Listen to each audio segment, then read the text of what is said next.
السلام علیکم ورحمۃ اللہ وبرکاتہ۔ پیارے ناظرین، اس بار ہم آپ کی خدمت میں تاریخ مدینہ منورہ پیش کر رہے ہیں۔ ہر سچے مسلمان کے دل میں مدینہ منورہ کی تڑپ قدرتی طور پر موجود ہے۔ مدینہ منورہ، جس سے پہلے یثرب کہا جاتا تھا، اسلامی تاریخ کا ایک اہم شہر ہے جو پیغمبر محمد صلی اللہ علیہ وآلہ وسلم کی زندگی میں ایک مرکزی کردار ادا کرتا ہے۔ یہ شہر نہ صرف پیغمبر کی ہجرت کی منزل تھا بلکہ اسلامی ریاست کی بنیاد بھی بنی۔ اس کی تاریخی ثقافت اور روایات نے اسلامی معاشرات میں ایک منفرد مقام حاصل کیا۔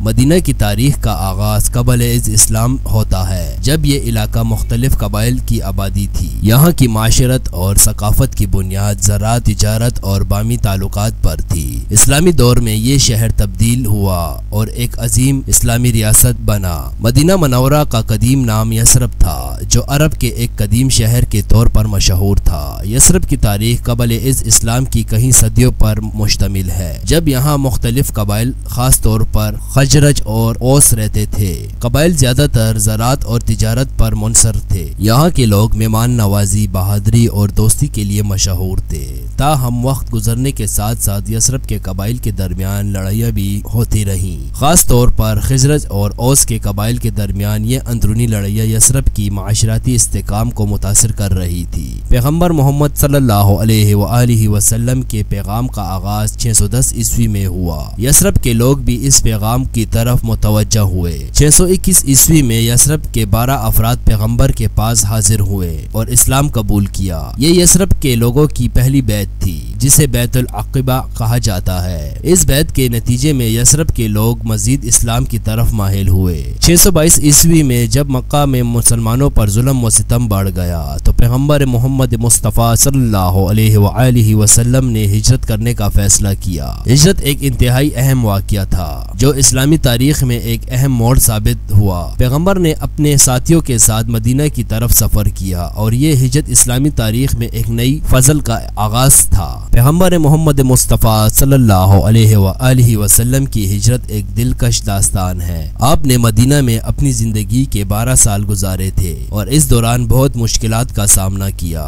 مکہ کے لوگ آپ کے پیغام کو قبول کرنے سے انکار کر رہے تھے اور مسلمانوں پر سخت ظلم کیا جا رہا تھا۔ آپ نے اپنے ساتھیوں کے ساتھ مل کر مدینہ کی طرف ہجرت کا ارادہ کیا۔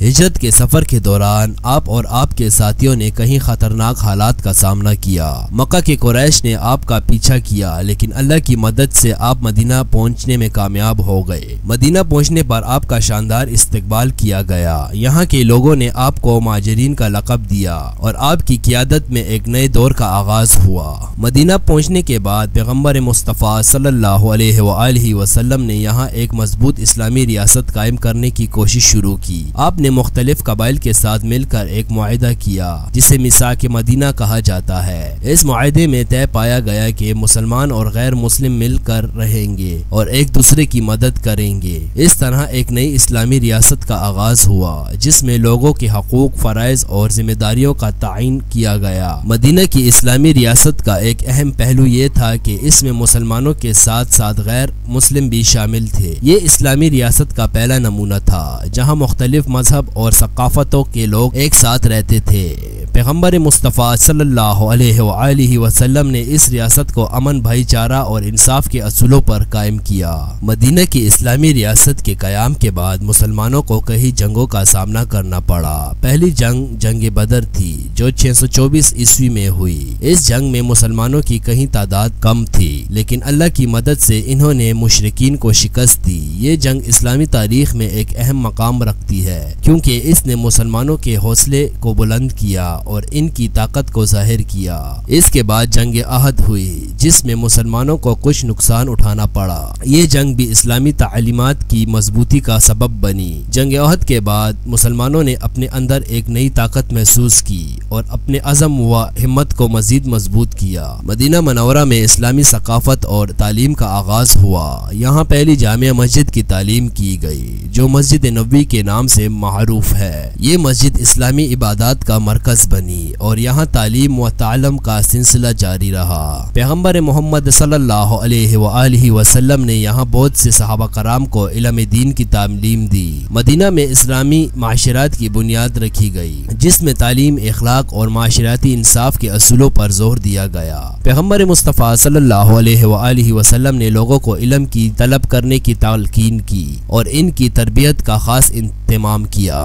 پیغمبر محمد مصطفیٰ صلی اللہ علیہ وآلہ وسلم کی وفات کے بعد مدینہ اسلامی خلافت کا مرکز رہا۔ حضرت ابو بکر، حضرت عمر اور حضرت عثمان رضی اللہ عنہ نے یہاں خلافت کی ذمہ داریاں سنبھالی۔ اس دوران مدینہ میں اسلامی حکومت کی بنیاد مستحکم ہوئی اور مسلمانوں نے علم دانش کے میدان میں کہیں ترقی کی۔ مدینہ میں خلافت کے دور میں مسلمانوں نے فتوحات کا آغاز کیا، جس سے اسلام کی تعلیمات کو دنیا بھر میں پھیلانے کا موقع ملا۔ مدینہ کا یہ دور اسلامی تاریخ کا ایک سنہرا دور ثابت ہوا۔ آج مدینہ منورہ مسلمانوں کے لیے ایک مقدس شہر ہے۔ ہر سال لاکھوں مسلمان یہاں آ کر مسجد نبوی میں نماز ادا کرتے ہیں اور پیغمبر مصطفیٰ صلی اللہ علیہ وآلہ وسلم کی زیارت کرتے ہیں۔ مدینہ کی فضیلت کا ذکر قرآن مجید میں بھی کیا گیا ہے اور یہ شہر آج بھی اسلامی ثقافت و تہذیب کا گھرو ہے۔ مدینہ میں ہر سال لاکھوں زائرین آتے ہیں جو پیغمبر کی زیارت کے لیے وہاں موجود ہوتے ہیں۔ یہ ایک شہر روحانی مرکز کے طور پر مشہور ہے،